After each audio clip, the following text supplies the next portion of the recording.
Chapitre 1, la vie parfaite. Bruce Hancock se tenait dans son spacieux bureau, observant par la fenêtre sa femme, Cassandra, s'occuper de leur jardin. 15 ans de mariage, et elle se déplaçait toujours avec la même grâce et la même précision qui avait d'abord attiré son attention à Fort Bragg. À l'époque, elle était le lieutenant Cassandra Chambers, officier du renseignement militaire au regard vert perçant et à l'esprit encore plus vif. Aujourd'hui, elle était simplement son épouse, la mère de leur fils de 13 ans, Daniel, et le fondement de ce que tout le monde appelait leur vie parfaite. Bruce avait construit cette vie méthodiquement, de la même manière qu'il avait planifié des opérations militaires durant ses 8 années comme analyste tactique dans l'armée. Après avoir quitté l'armée, il a mis cette réflexion stratégique au service de sa réussite civile. D'abord comme consultant en sécurité, puis comme propriétaire de Hancock Strategic Solutions, une entreprise qui concevait des systèmes de sécurité pour des clients prestigieux. L'ironie du sort ne lui échappait pas, il passait ses journées à protéger les secrets des autres tout en ignorant ceux qui couvaient chez lui. Leur maison reflétait le souci du détail de Bruce. Une vaste maison coloniale dans la banlieue de Richmond, en Virginie, équipée de systèmes de sécurité ultramodernes. Il avait personnellement conçu des détecteurs de mouvement, des caméras, des portes blindées et, oui, une pièce sécurisée. Il avait insisté pour l'avoir après la naissance de Daniel, prétextant que c'était pour les cambriolages ou les catastrophes naturelles. Cassandra avait levé les yeux au ciel, mais s'était laissé aller à ce qu'elle appelait sa paranoïa militaire. Daniel fit irruption par la porte d'entrée, son sac à dos glissant de son épaule, tandis qu'il se dirigeait vers la cuisine. À 13 ans, il montrait déjà les signes du caractère analytique de Bruce, quoique tempéré par le charme de sa mère. C'était le genre de gamin qui avait des sans trop d'efforts et qui avait des amis qui l'appréciaient sincèrement, pas seulement l'argent de sa famille. « Papa, est-ce que Jake Daly peut venir ce week-end » appela Daniel en attrapant une pomme sur le comptoir. Ses parents partent en voyage et sa sœur est censée le surveiller, mais elle est inutile. Bruce sourit. Jake était le meilleur ami de Daniel depuis l'école primaire. Un bon garçon issu d'une famille solide. James et Miranda Deliali étaient le genre de voisins en qui Bruce avait vraiment confiance, ce qui en disait long pour un homme qui, professionnellement, partait du principe que tout le monde cachait quelque chose. « D'accord, mais demande d'abord à ta mère », répondit Bruce en fermant son ordinateur portable. Il avait examiné les rapports financiers, constatant la croissance constante de son entreprise. 3 nouveaux contrats ce trimestre, dont un avec un cabinet d'avocats réputé qui souhaitait protéger son bâtiment contre l'espionnage industriel. Les affaires allaient bien, la famille était solide et la vie semblait stable.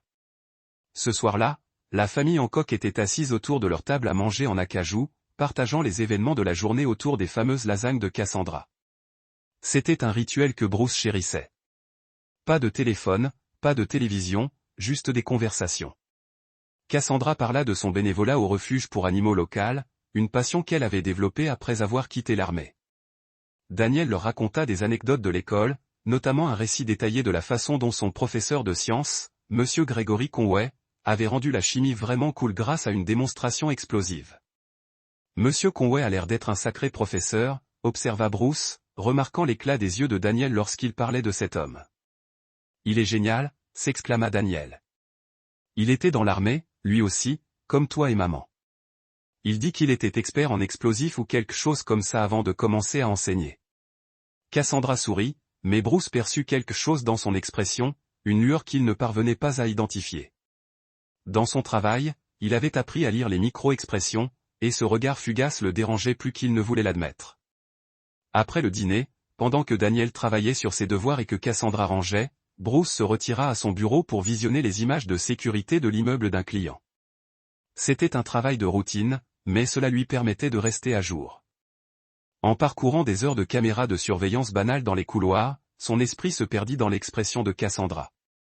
En 15 ans de mariage, il était devenu un expert des expressions de sa femme, et quelque chose dans sa réaction au nom de Conway lui semblait étrange. Plus tard dans la soirée, alors qu'il se préparait à se coucher, Bruce mentionna à nouveau le professeur. Ce Conway semble avoir fait forte impression sur Daniel. Cassandra se brossait les dents et, dans le miroir, Bruce observa ses épaules se tendre légèrement. Et oui, Daniel a toujours été bon en sciences. C'est agréable d'avoir un professeur qui le met au défi. Vous l'avez déjà rencontré lors de réunions parents-professeurs ? Elle cracha brièvement du dentifrice et se rinça. Il a l'air professionnel. La pause fut minime, mais Bruce la remarqua. Dans son monde, pause rimait avec secret, et secret rimait avec problème. Il classa les informations comme il avait autrefois catalogué les mouvements ennemis. Probablement rien. Mais Bruce Hancock n'avait pas survécu à 8 ans de renseignements militaires en ignorant son instinct. Tandis que Cassandra se glissait dans son lit à côté de lui, Bruce fixait le plafond, l'esprit bourdonnant malgré son épuisement. Demain, il décida de faire quelques recherches sur Gregory Conway. Après tout, il n'y avait pas de mal à en savoir plus sur les personnes qui influencent son fils. Chapitre 2, Fissure dans la fondation. L'enquête de Bruce sur Gregory Conway commença le lendemain matin par une simple recherche sur Google. Des recherches qui ont donné un résultat décevant et sans grand résultat.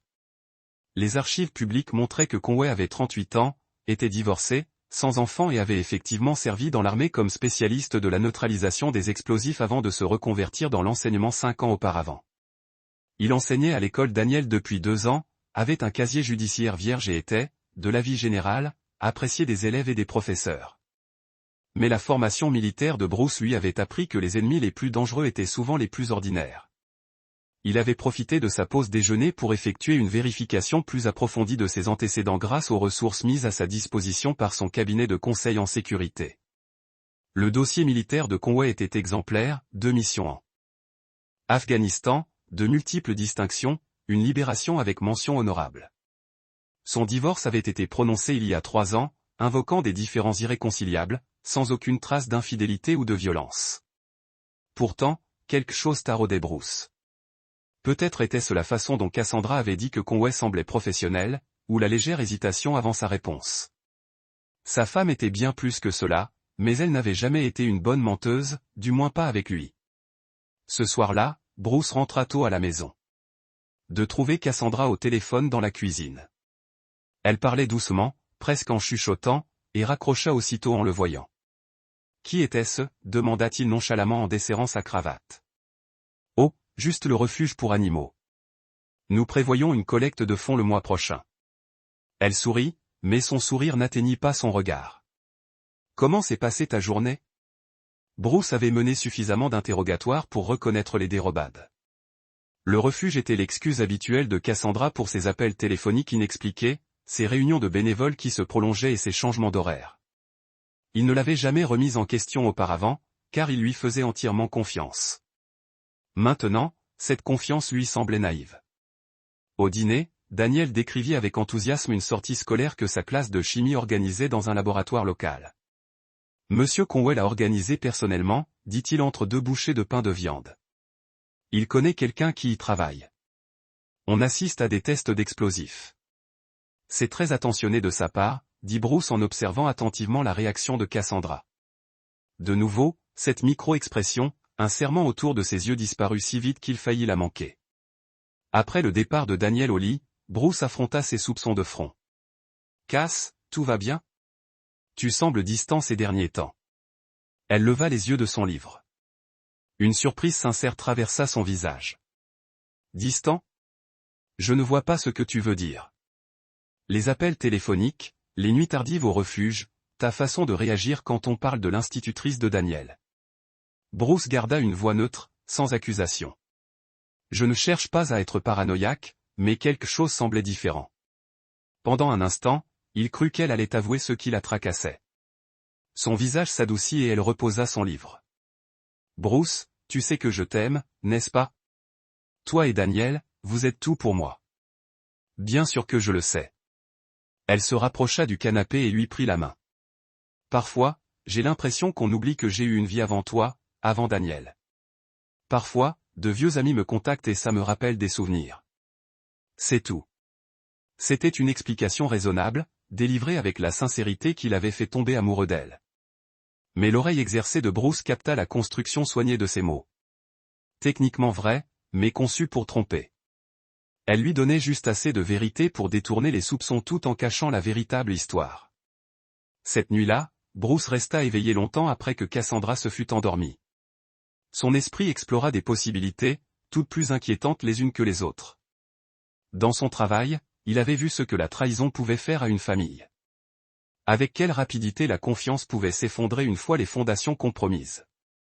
Il avait aidé des clients à se remettre d'espionnage industriel, de chantage et de vol.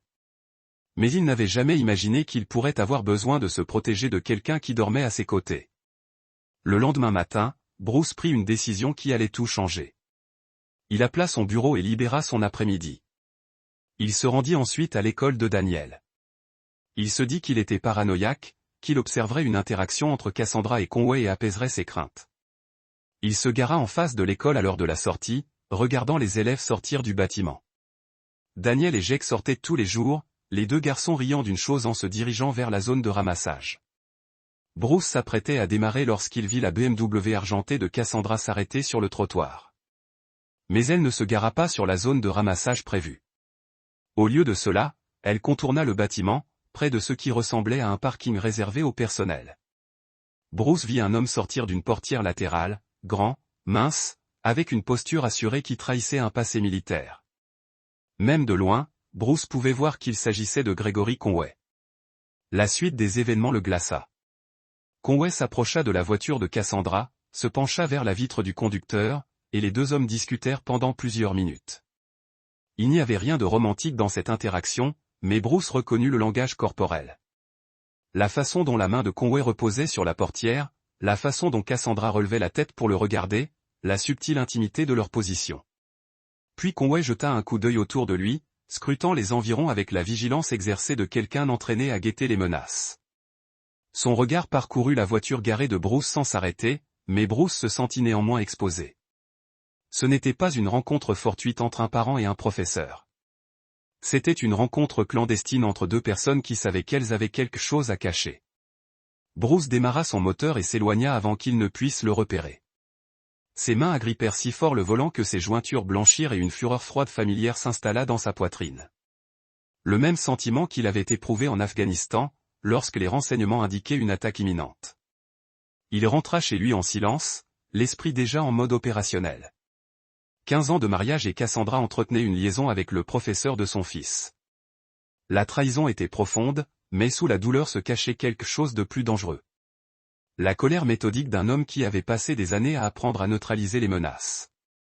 Lorsqu'il s'arrêta dans son allée, Bruce Hancock avait pris une autre décision.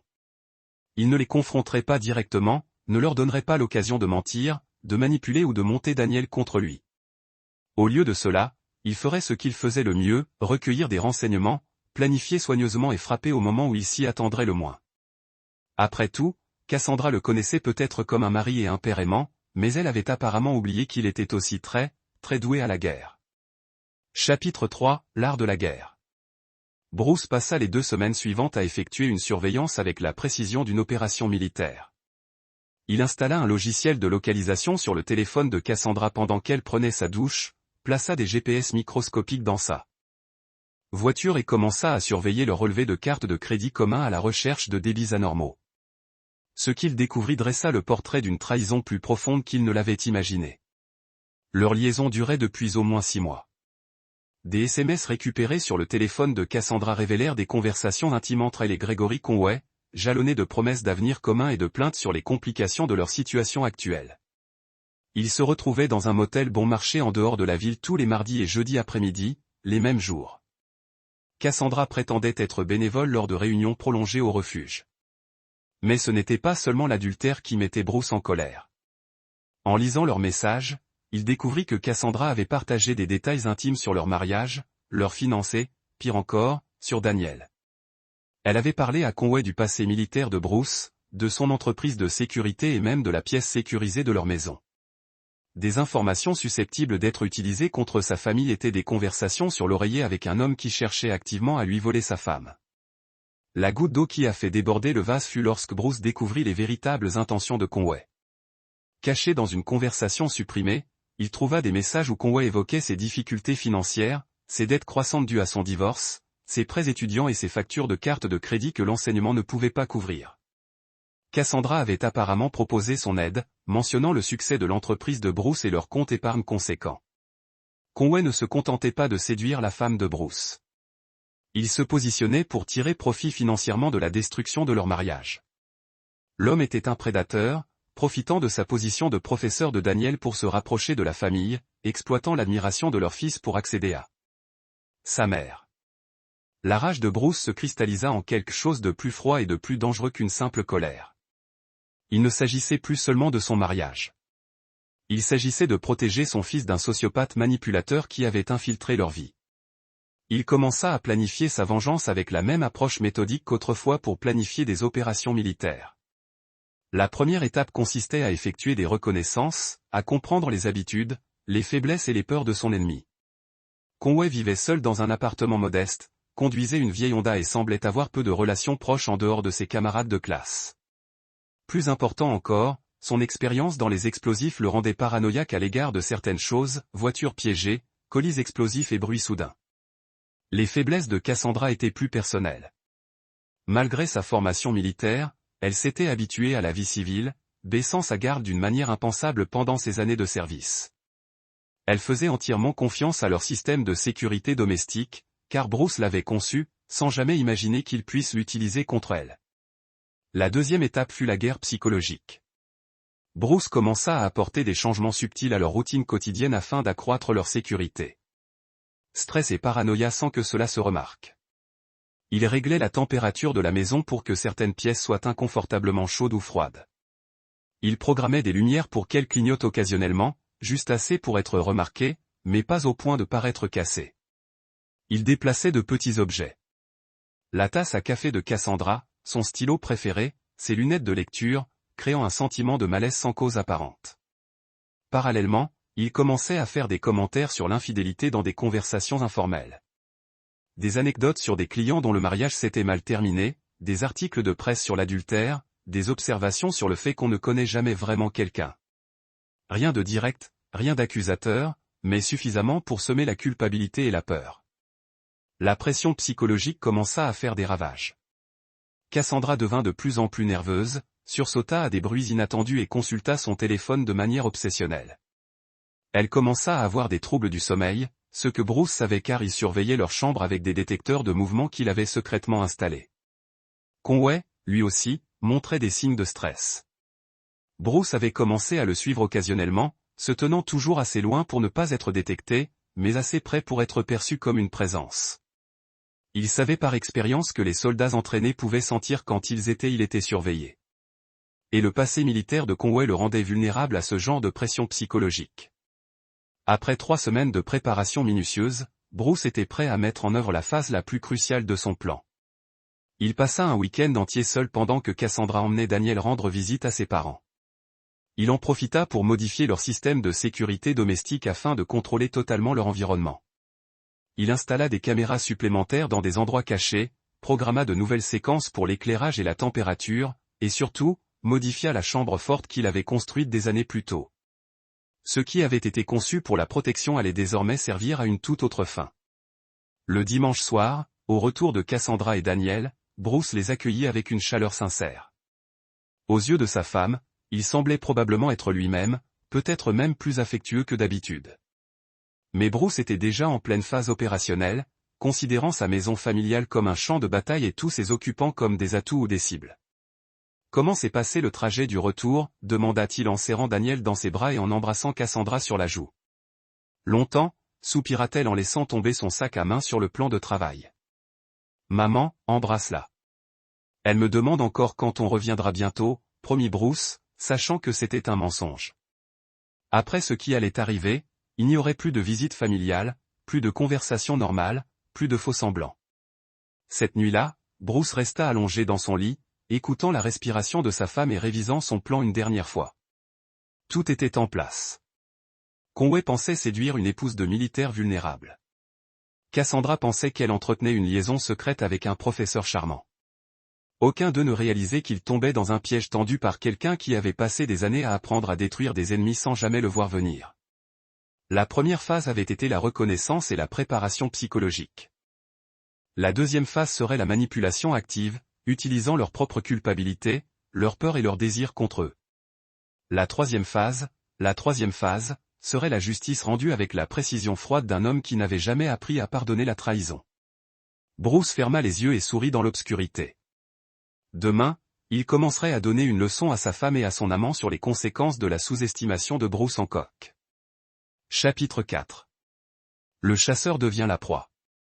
La campagne de guerre psychologique de Bruce s'intensifia au cours des semaines suivantes avec une précision chirurgicale. Il commença par exploiter le passé militaire de Conway et sa paranoïa inhérente. Utilisant les ressources de son cabinet de conseil en sécurité, Bruce s'arrangea pour que Conway reçoive des colis anonymes à l'école. Des boîtes vides, sans adresse de retour, étaient livrées à intervalles réguliers. Pour n'importe qui, cela pouvait paraître des farces inoffensives, mais pour quelqu'un ayant suivi une formation en explosifs, des colis inexpliqués étaient des bombes potentielles. L'effet fut immédiat. Conway commença à arriver plus tôt à l'école et à repartir plus tard, scrutant nerveusement le parking avant d'approcher de sa voiture. Il déjeuna dans sa salle de classe plutôt que dans la salle des professeurs, évitant les zones bondées où un colis pouvait l'attendre. Bruce surveillait ses changements grâce à une surveillance minutieuse, observant la confiance de ses cibles s'éroder de jour en jour. Pendant ce temps, il augmentait la pression psychologique sur Cassandra à travers leur environnement familial. Le système de sécurité qu'il avait conçu se retournait désormais contre elle, créant une atmosphère de menace subtile. Des détecteurs de mouvements déclenchaient de fausses alarmes dans les salles vides. Les serrures se sont enclenchées et déclenchées de manière aléatoire tout au long de la nuit. La température fluctuait énormément, rendant certaines zones de la maison inconfortables à des heures imprévisibles. Je pense qu'il faudrait faire inspecter la maison, mentionna Cassandra. Un matin, devant son café, des cernes sous ses yeux annonçaient une nouvelle nuit blanche. Tout ne fonctionne pas. Vraiment? Je n'ai rien remarqué, répondit Bruce innocemment en sirotant son café. Quel genre de dysfonctionnement? Elle décrivit les différents incidents. Lumière clignotante, serrure fonctionnant bizarrement, variation de température, tandis que Bruce écoutait avec une inquiétude feinte. Je ferai venir notre technicien cette semaine, promit-il, sachant pertinemment qu'il contrôlait tous les systèmes qu'elle avait mentionnés. Le véritable coup de maître survint lorsque Bruce découvrit que Conway avait une sœur cadette, Suculi, qui vivait en Caroline du Nord avec son mari et ses 2 jeunes enfants. Les archives publiques montraient qu'elle était une assistante sociale sans antécédents criminels. Une femme innocente dont le seul crime était d'être liée à l'homme qui tentait de détruire la famille de Bruce. Bruce n'avait pas l'intention de faire du mal à Sue, mais il pouvait certainement l'utiliser pour accroître la paranoïa de Conway.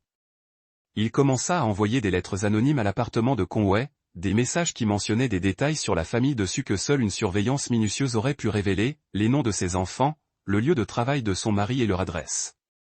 Les lettres ne contenaient aucune menace, juste une preuve de connaissance, souvent plus terrifiante qu'un danger explicite. Je sais pour Sue, lis une lettre.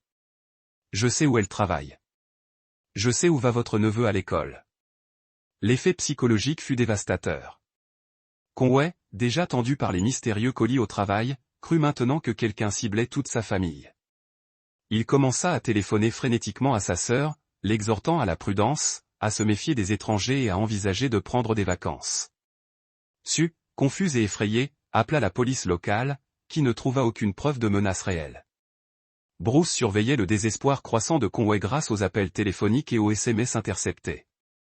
L'homme s'effondrait, sursautait à la vue des ombres, regardant constamment par-dessus son épaule. Ses performances professionnelles commencèrent à se dégrader, la paranoïa envahissant son quotidien. Mais l'arme la plus dévastatrice de Bruce restait à venir. Après des semaines de préparation minutieuse, il était prêt à monter Conway et Cassandra l'un contre l'autre. Utilisant son accès au téléphone de Cassandra, Bruce commença à envoyer des SMS anonymes à Conway, se faisant passer pour un ami inquiet ayant découvert que Cassandra se jouait de lui. Les messages suggéraient que Bruce commençait à se méfier et que Cassandra prévoyait de mettre fin à leur liaison pour se protéger. « Elle va te jeter sous un bus », disait un message. « Sauve-toi avant qu'elle ne te détruise. » Simultanément, Bruce envoya des messages similaires à Cassandra, affirmant que Conway devenait imprudent et risquait de révéler leur liaison pour sauver sa peau. Les graines d'une méfiance mutuelle commencèrent aussitôt à germer. Leur rencontre suivante au motel, que Bruce observa de loin, fut tendue et accusatrice. Au lieu de leur rencontre passionnée habituelle, Conway et Cassandra passèrent leur temps à se disputer, chacun accusant l'autre d'avoir compromis leur secret. Leur SMS était rempli de récriminations et de suspicions. La pression psychologique les épuisait tous les deux. Mais Bruce n'en avait pas fini. Il avait appris la patience pendant ses années militaires, comprenant que les attaques les plus efficaces étaient celles qui permettaient à l'ennemi de se détruire. Le tournant fut lorsque Daniel mentionna innocemment que M. Conway semblait stressé ces derniers temps. Il est un peu nerveux en cours, remarqua Daniel pendant le dîner. Jake pense qu'il est peut-être malade ou quelque chose comme ça. Le stress peut affecter les gens de différentes manières, répondit pensivement Bruce. Parfois, quand on cache quelque chose, la culpabilité et l'inquiétude les font agir bizarrement. Cassandra s'est cognée contre son assiette. Que veux-tu dire? Oh, rien de précis. Je pensais juste à la psychologie humaine. Quand quelqu'un vit dans le mensonge, son comportement change. Il devient paranoïaque, sur la défensive, enclin à commettre des erreurs. Bruce croisa le regard de sa femme de l'autre côté de la table. Heureusement, nous n'avons pas ce genre de secret dans notre famille. L'expression de terreur qui traversa le visage de Cassandra valait bien des mois de préparation. Elle savait qu'il savait, ou du moins qu'il soupçonnait, mais elle ignorait dans quelle mesure ni ce qu'il comptait faire.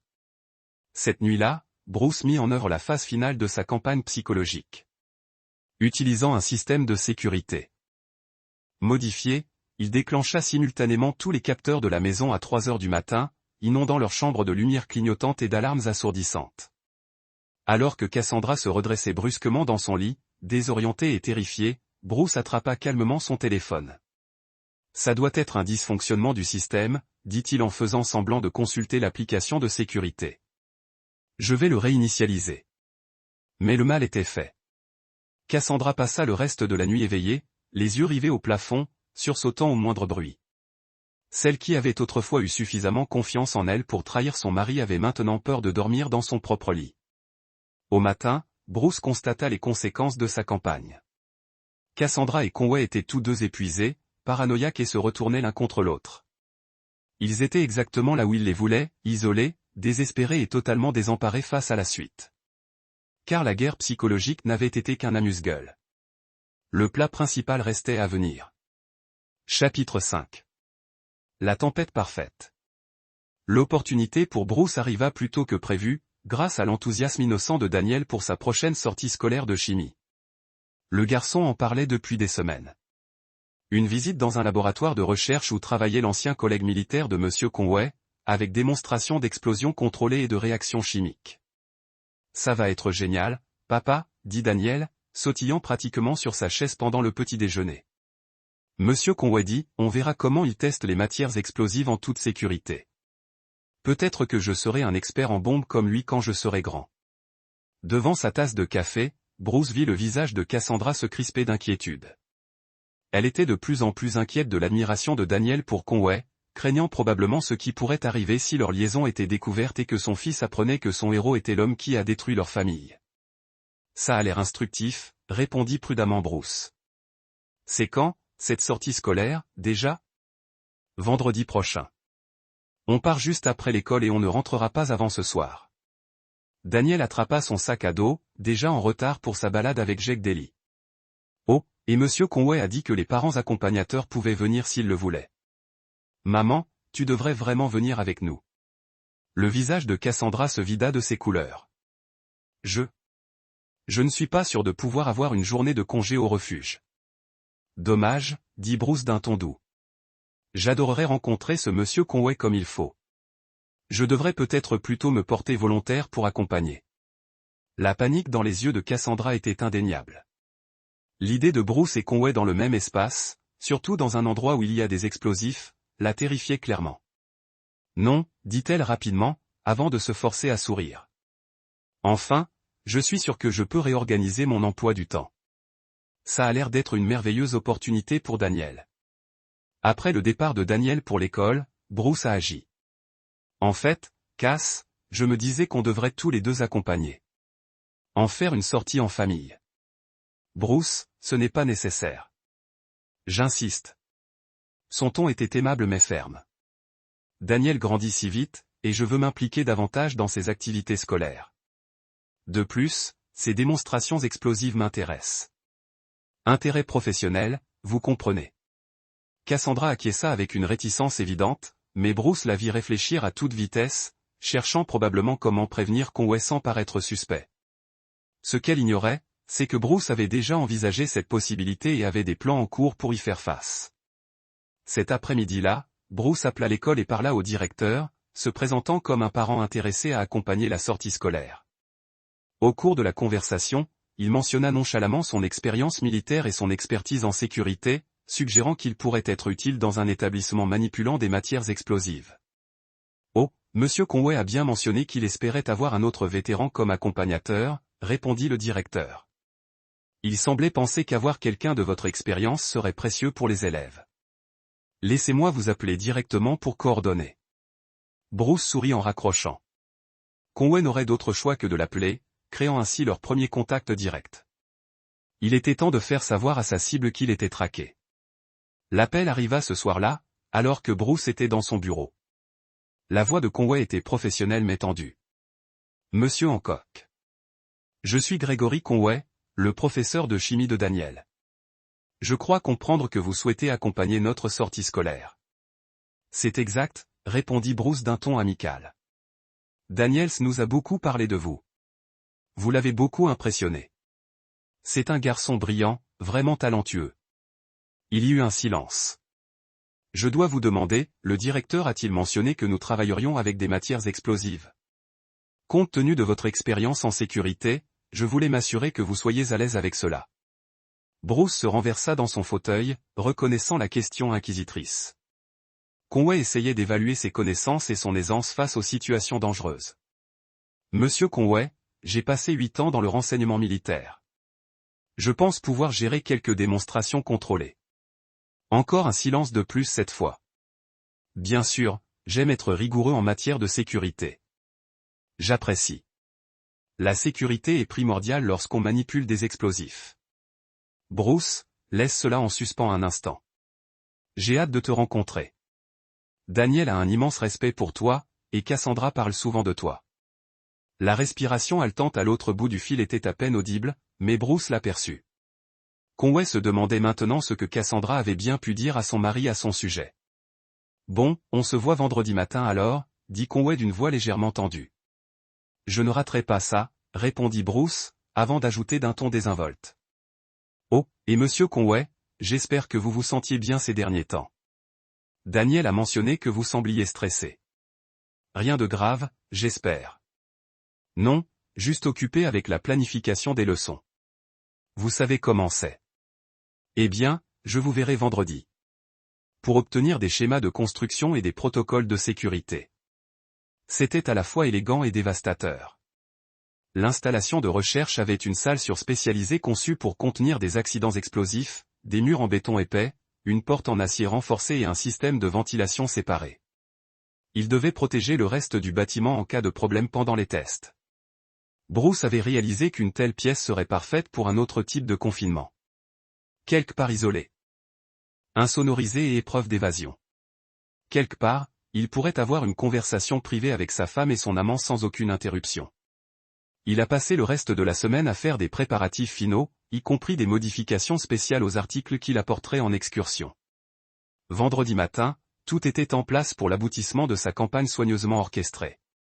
Alors qu'il embrassait Cassandra au revoir avant de partir pour l'école, Bruce lui chuchota à l'oreille, « Je t'aime, chérie.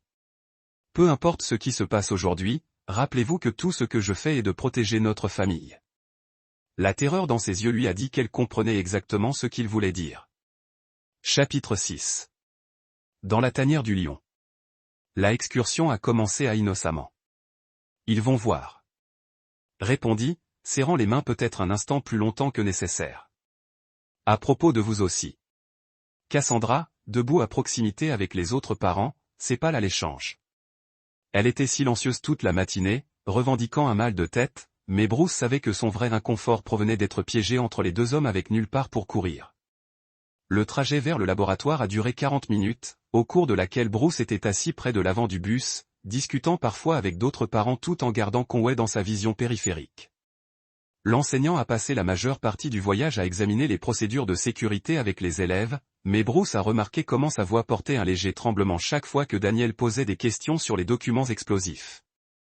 Le Meridian Research Laboratory était une installation impressionnante, un complexe tentaculaire de bâtiments modernes entouré de clôtures à haute sécurité et de signes d'avertissement sur les matières dangereuses. La docteure Patricia Ellis, l'ancienne collègue de Conway, les a rencontrés au Visitor Center avec une sorte d'enthousiasme qui a suggéré qu'elle n'avait pas eu beaucoup d'occasion de montrer son travail à un public intéressé. « Bienvenue à Meridian », a-t-elle annoncé au groupe.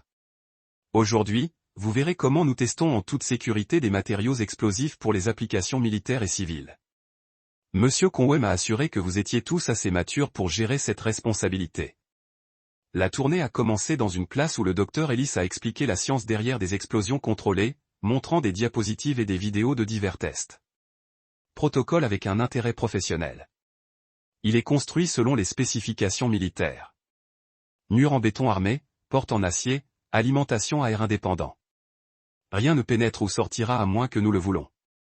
Bruce a attiré l'œil de Cassandra et a vu ses propres pensées sombres se refléter dans son expression. Elle commençait à comprendre qu'il les avait amenés ici pour une raison.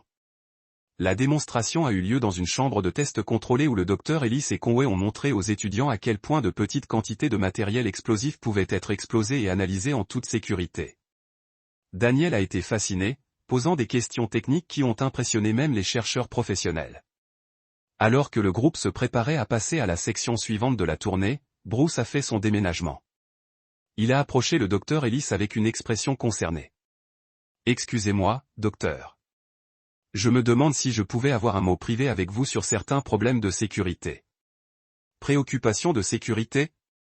Bruce baissa la voix, regardant de manière significative les autres parents et élèves. Je gère une société de conseil en sécurité et j'ai remarqué certaines vulnérabilités potentielles dans vos systèmes de périmètre. Rien d'urgence, mais nous pourrions peut-être en discuter en privé. Je détesterais que tout compromet un travail aussi important. Le docteur Ellis avait l'air intrigué et légèrement inquiet. En tant que chercheur traitant des documents explosifs, la sécurité a toujours été une préoccupation. Bien sûr, permettez-moi de faire continuer mon assistant pendant que nous parlons. Parfait. Bruce s'est tourné vers le groupe avec un sourire apologétique. Le docteur Ellis et moi devons discuter de certaines questions techniques. Pourquoi ne continuez-vous pas avec la tournée ? Nous rattraperons sous peu. Conway avait l'air suspect, mais ne pouvait pas s'opposer sans sembler non professionnel. Cassandra a commencé à dire quelque chose, mais Bruce l'a coupé avec un look significatif. En fait, monsieur Conway, peut-être que vous et Cassandra pourriez vous rejoindre, a suggéré Bruce. Compte tenu de vos antécédents militaires, votre point de vue sur les questions de sécurité serait précieuse. Et l'expérience d'intelligence de Cassandra pourrait également être utile. Le visage de Conway est devenu blanc. La suggestion était raisonnable en surface, mais la façon dont Bruce l'avait formulée, soulignant leurs antécédents militaires tout en les séparant du groupe, a clairement eu des implications sinistres. Je devrais rester avec les étudiants, a protesté faiblement sur Conway. Un non-sens, le docteur Ellis a intervenu. Mon assistant peut gérer le groupe pendant quelques minutes. Votre expertise serait en effet précieuse. Bruce sourit. Excellent. Pourquoi n'utilisons-nous pas cette pièce sécurisée que vous avez mentionnée ? Nous ne voudrions pas être entendus discuter des vulnérabilités de sécurité. Le piège closait et il n'y avait rien que Conway ou Cassandra pouvaient faire pour y échapper sans créer de scène qui mettrait en danger leur réputation et la sécurité de Daniel. Ils ont suivi le docteur Ellis et Bruce dans un couloir vers la salle de confinement. Chaque étape les empêchant de l'aider plus profondément dans le web soigneusement construit de Bruce. Alors qu'ils approchaient de la porte renforcée de la salle sûre, Bruce a senti le calme familier qui s'était toujours installé sur lui avant les opérations militaires. Tout se déroulait exactement comme prévu. Ses ennemis marchaient volontiers dans le terrain de meurtre parfait, isolé, insonorisé et épreuve. Le docteur Ellis a saisi son code de sécurité, et la porte massive s'est ouverte, révélant une pièce qui ressemblait plus à un bunker qu'à un laboratoire. Des murs en béton épais, pas de fenêtres, une seule entrée et des systèmes de circulation d'air qui pourraient être contrôlés de l'extérieur.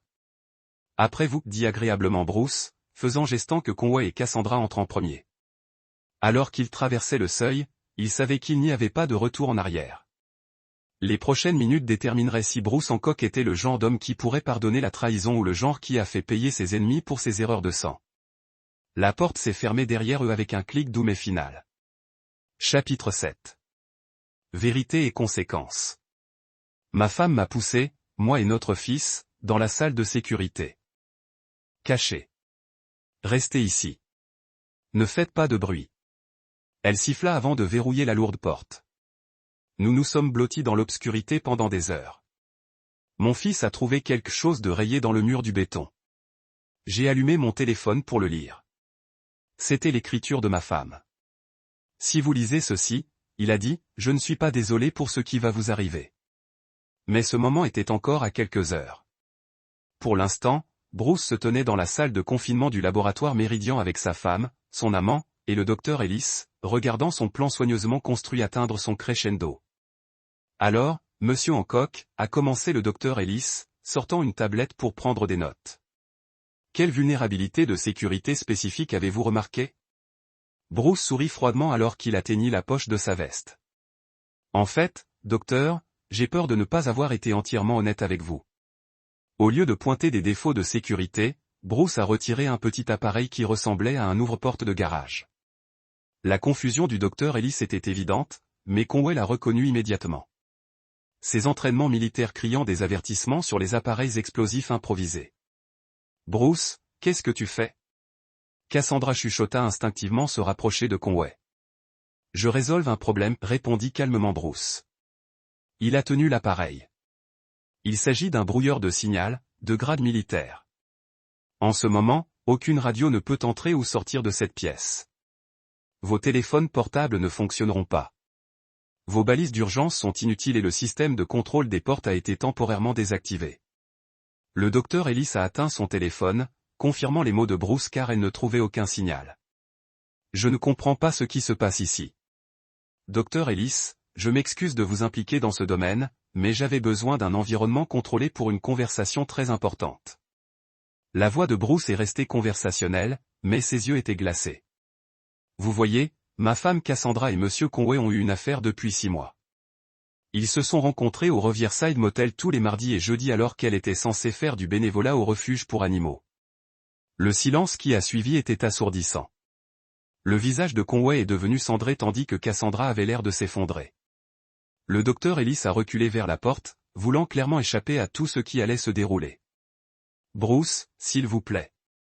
Cassandra a commencé, mais il l'a coupé avec une main levée. J'ai lu vos messages textes, Cassandra. Je connais vos plans pour aider Gregory avec ses problèmes financiers en utilisant notre compte d'épargne conjoint. Je sais que vous avez partagé des détails intimes sur notre mariage, notre sécurité intérieure et notre fils. Sa voix est restée stable, mais la fureur en dessous était indubitable. Ce que je veux savoir, c'est combien de temps vous pensiez pouvoir continuer cette trahison avant de le découvrir. Conway a finalement trouvé sa voix. Regardez, Monsieur Hancock, je sais à quoi cela ressemble, mais quoi, Gregory? Bruce interrompit. Mais vous pensiez que vous pouviez séduire ma femme, manipuler l'admiration de mon fils pour vous et finalement détruire ma famille sans conséquence. Avez-vous vraiment cru que votre formation militaire vous a rendu assez intelligent pour me surpasser? Bruce a commencé à arranger la petite pièce comme un prédateur de cage. Depuis des semaines, je vous regarde tous les deux détériorés sous pression. Les packages mystérieux, les messages anonymes, la campagne psychologique conçue pour vous rendre paranoïaque et se retourner les uns contre les autres. Vous n'avez jamais soupçonné que chaque instant de peur, chaque nuit blanche, chaque pensée paranoïaque était soigneusement orchestrée par moi. Le docteur Ellis était complètement allé encore, reconnaissant qu'elle était témoin de quelque chose de bien plus dangereux qu'une simple confrontation. Monsieur Hancock, nous devrions peut-être impliquer les forces de l'ordre. Non, dit fermement Bruce. Il s'agit d'une question familiale qui nécessite une solution familiale. Il a tendu dans son autre poche et a retiré ce qui ressemblait à une petite télécommande. Cet appareil contrôle le système de ventilation de la pièce. Docteur Ellis, vous avez mentionné que cette salle a une alimentation aérienne indépendante, n'est-ce pas? Oui, mais la circulation de l'air peut être contrôlée à distance.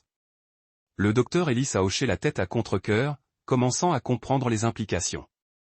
Gregory, avec votre expérience en ordonnance explosive, vous apprécierez l'élégance de cette solution, a poursuivi Bruce.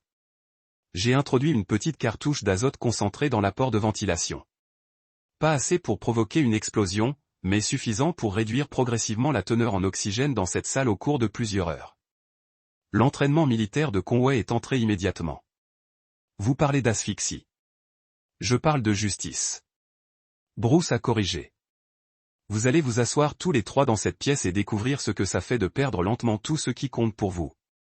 De la même manière que j'ai perdu tout ce qui comptait pour moi. Cassandra pleurait maintenant, le mascara coulant sur ses joues. Bruce, s'il vous plaît, pensez à Daniel. Quoi qu'il nous arrive, il a besoin de sa mère. Daniel a besoin de parents en qui il peut faire confiance. Bruce a répondu sans sympathie. Les parents qui ne lui mentent pas, qui ne trahissent pas leur sécurité familiale pour la gratification sexuelle. Le docteur Ellis, qui a examiné frénétiquement les commandes de la porte, a recherché les yeux avec une panique croissante. Les serrures électroniques ne répondent pas. Même si j'avais ma carte clé, les systèmes ont été remplacés. 2 heures, a annoncé Bruce, vérifiant sa montre. C'est combien de temps l'azote prendra pour réduire les niveaux d'oxygène à des niveaux dangereux? Beaucoup de temps pour vous expliquer comment votre égoïsme a conduit à ce moment. Il s'est dirigé vers la porte qui, malgré les tentatives du docteur Ellis, est restée fermement scellée. Mais Bruce savait exactement comment l'ouvrir. Après tout, il avait passé beaucoup de temps à étudier les systèmes de sécurité des installations. « Où vas-tu » demanda Conway, montrant enfin du courage. « Retour à la tournée. Mon fils m'attend, et je ne voudrais pas le décevoir. » Bruce fit une pause à la porte. « Ne vous inquiétez pas pour Daniel. Soit dit en passant, après votre départ, je l'élèverai pour comprendre l'importance de la loyauté et les conséquences de la trahison. Il grandira en sachant que sa mère est décédée parce qu'elle a choisi de détruire sa famille. » Alors que Bruce manipulait les contrôles de remplacement cachés qu'il a découverts lors de sa reconnaissance, la porte a commencé à s'ouvrir. Derrière lui, il pouvait entendre Cassandra crier son nom, Conway. Criant des menaces et le docteur Ellis plaidant pour la raison. Mais Bruce Hancock avait dépassé la raison. Il avait franchi une ligne qui séparait le monde civilisé de la logique brutale de la justice absolue. Dans son esprit, il ne commettait pas de meurtre. Il effectuait une exécution. La porte scella derrière lui avec un sifflement doux, laissant 3 personnes piégées dans un environnement de plus en plus dangereux pendant qu'il recula calmement pour rejoindre la visite de son fils. Après tout, il avait promis à Daniel qu'il verrait des manifestations explosives aujourd'hui. Chapitre 8, le calcul. Bruce a rejoint le groupe de tournée avec un calme parfait, son expression ne montrant qu'un léger intérêt car l'assistant du docteur Ellis a démontré diverses procédures de test. Daniel lui délimit immédiatement, les yeux brillants d'excitation. « Papa, où étais-tu ? Nous venons de les voir tester une petite charge qui pourrait faire exploser un moteur de voiture. » L'enthousiasme de Daniel était contagieux et plusieurs autres étudiants se sont rassemblés en racontant la manifestation. Consultation en sécurité avec le docteur Ellis. Bruce a répondu en douceur. Installation très intéressante. Où est ta mère ? Parlant toujours avec le docteur Ellis et monsieur Conway. Je pense qu'ils sont partis un moment. Daniel haussa les épaules, déjà distrait par la prochaine démonstration. Bruce hocha la tête, vérifiant sa montre. 15 minutes s'étaient écoulées depuis qu'il avait scellé la salle de confinement. À ce jour, ces victimes piégées commenceraient à ressentir les effets d'une réduction de l'oxygène, de légers étourdissements, peut-être de la difficulté à se concentrer. Ils auraient beaucoup de temps pour contempler leur situation avant que les choses ne deviennent vraiment désespérées. La tournée s'est poursuivie pendant une autre heure, pendant laquelle Bruce a parfaitement joué le rôle de parent intéressé. Il a posé des questions intelligentes sur les protocoles de sécurité, complété les mesures de sécurité de l'installation et a montré une préoccupation appropriée lorsque le docteur Ellis n'a pas réussi à revenir de sa consultation. « Je devrais probablement vérifier ma femme et le docteur Ellis », a-t-il déclaré à l'assistant de son guide. Ils discutent des questions de sécurité depuis un bon moment. Bien sûr, monsieur Hancock, la salle de confinement est en panne dans ce couloir, 3e porte à droite. Bruce est retourné dans la salle scellée, notant avec satisfaction que les caméras de sécurité des installations ont été discrètement désactivées par un petit appareil d'impulsion électromagnétique qu'il avait activé plus tôt. Il n'y aurait aucun dossier de ces mouvements dans cette section du bâtiment. Il se tenait devant la salle de confinement pendant un moment, écoutant. À travers les murs épais, il pouvait entendre des voix étouffées, des conversations de panique urgentes ponctuées par ce qui ressemblait à quelqu'un qui battait la porte. L'épuisement de l'oxygène serait maintenant perceptible, provoquant l'anxiété et l'essoufflement. Bruce saisit le code de remplacement et a ouvert la porte juste assez pour parler à travers l'écart. « Comment ressentons-nous là-bas » a-t-il demandé à la conversation. « Bruce, s'il te plaît. » La voix de Cassandra était tendue. Le docteur Ellis n'a rien à voir avec cela. Laissez-la partir. Le docteur Ellis a tout à voir avec ça, répondit calmement Bruce. Elle est témoin de votre confession et, plus important encore, elle vit le même impuissance que je ressentais lorsque je découvre que ma femme trahissait notre famille. La voix de Conway est venue ensuite. Cheval avec émotion. Je vais y mettre fin. D'accord, je vais transférer dans une autre école. Éloignez-vous. Laissez-nous sortir. Grégory, tu ne comprends toujours pas. Il ne s'agit pas de mettre fin à l'affaire. Il s'agit de conséquences. Les actions ont des répercussions et ces répercussions ne devraient pas être négociables. Bruce a de nouveau vérifié sa montre, 30 minutes supplémentaires, et les niveaux d'oxygène chuteraient à des niveaux véritablement dangereux. Il est temps pour la prochaine phase de son plan. Je vais vous donner le choix, a-t-il annoncé. En exactement 1 heure, je vais ouvrir cette porte, mais un seul d'entre vous sera autorisé à partir. Les 2 autres resteront ici pour faire face aux conséquences complètes de leurs actions. Le silence qui a suivi a été brisé par la voix du docteur Ellis. Monsieur Hancock, je te supplie. J'ai une fille. Elle n'a que 8 ans et j'ai un fils qui a 13 ans, a répondu Bruce sans émotion. Un fils qui a été manipulé sans le savoir par un homme en qui il avait confiance, tandis que sa mère détruisait sa famille derrière son dos. Je vais rester, dit soudainement Conway. Laissez le docteur Ellis et Cassandra partir. Je vais prendre l'entière responsabilité. Comment noble, observa Bruce. Mais la responsabilité n'est pas la même chose que les conséquences. En outre, Cassandra doit comprendre quel coup de trahison. Il pouvait entendre un chuchotement urgent à l'intérieur de la pièce. Les 3 prisonniers essayant de formuler une sorte de plan. Mais Bruce avait considéré toutes les possibilités. La chambre était escapotouffe. Le système de ventilation était sous son contrôle, et la sécurité des installations supposerait que le docteur Ellis mène toujours sa consultation. Bruce est retourné dans le groupe de tournée où Daniel était légèrement inquiet de l'absence de sa mère. « Où est maman ?» demanda Daniel. « Et pourquoi monsieur Conway prend-il si longtemps avec les trucs de sécurité ?» Il gère des questions très importantes, lui a assuré Bruce.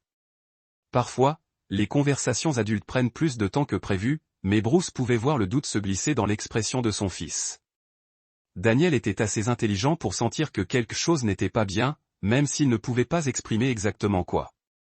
La tournée s'est terminée par une démonstration finale dans la salle de test principale, après quoi les étudiants devaient retourner à l'école.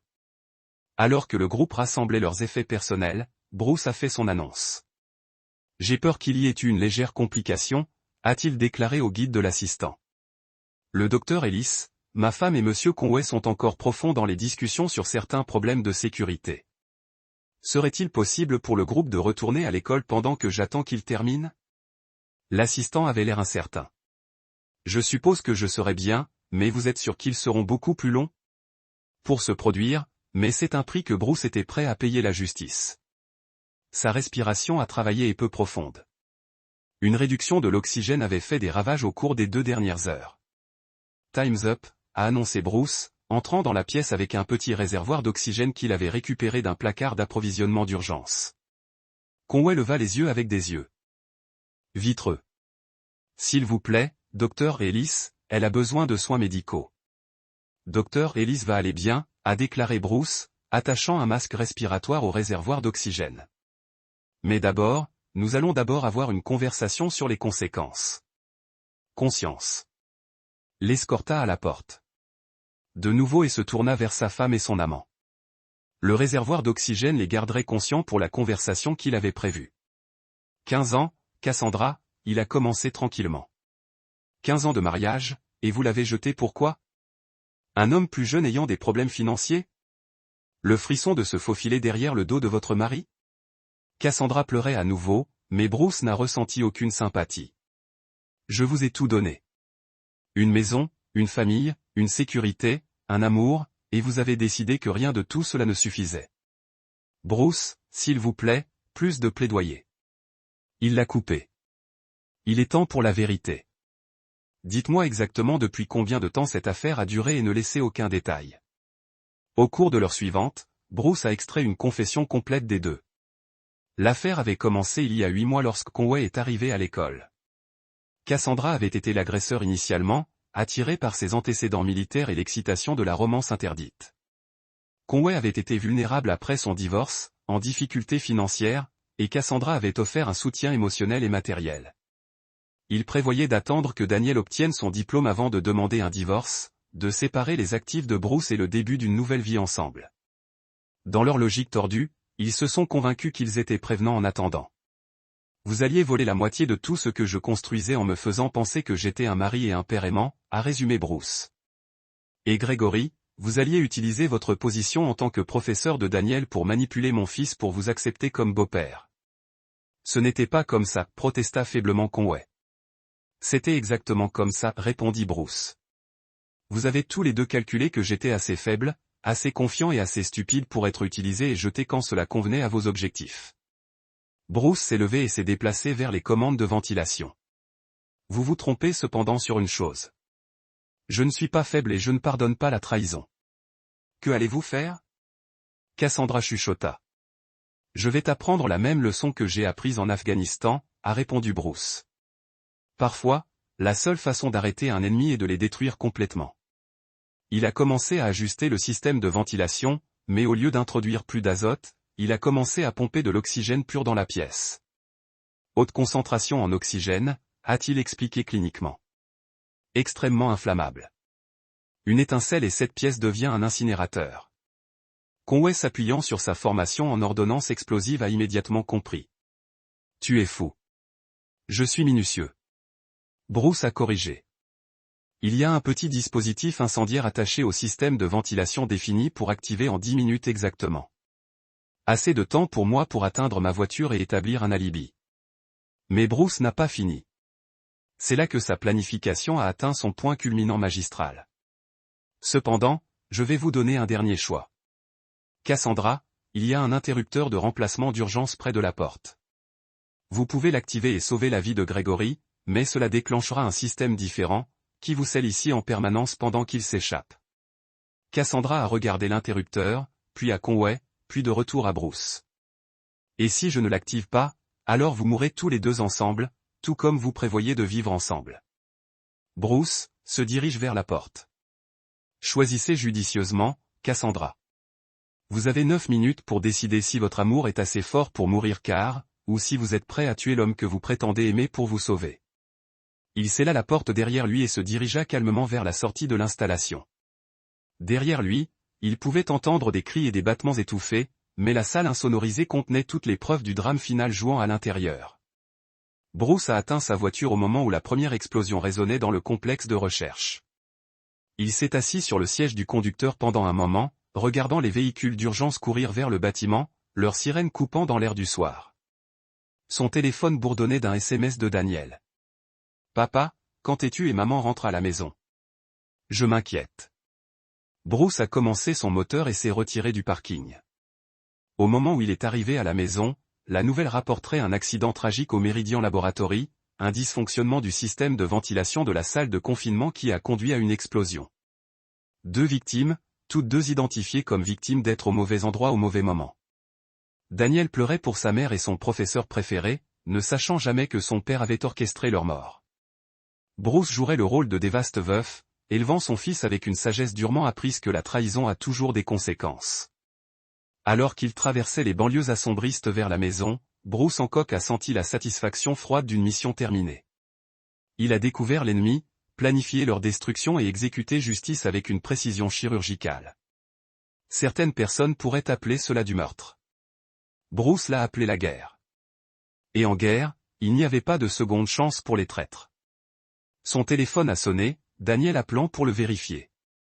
Bruce a répondu avec la voix d'un père concerné, commençant déjà la performance qui définirait le reste de leur vie ensemble.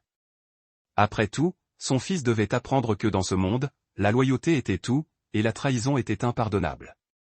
La leçon servirait bien Daniel dans les années à venir. Et là, vous l'avez. Une autre histoire prend fin.